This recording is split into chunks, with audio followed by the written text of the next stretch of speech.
أهل سنة جماعة برواي نابين بشرعي نابين بجائزي نازانا شمشير لسر هيج كسيك برز كان ولا سر أمتي محمد عليه الصلاة والسلام سيري كان فرمي على أحد من أمة محمد عليه الصلاة والسلام كواتا من هم أبعد الناس عن التكفير والتفجير واستباحة الدماء؟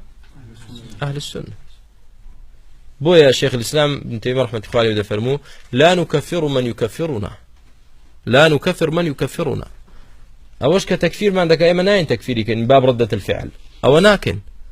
وهندي جاردي فرمو القول الذي أقوله القول الذي يقوله خصمي لو أقوله أنا أكفر به ولكن لا أكفره، أعذره بجهله أو أعذره بتأويله.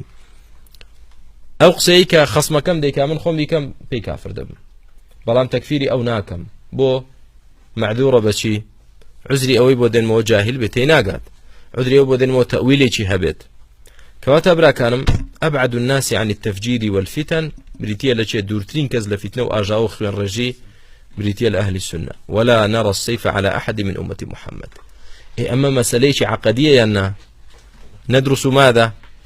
العقيدة أو عقيدة لا أهل السنة أو السياسة نية، سياسة نية برا كانم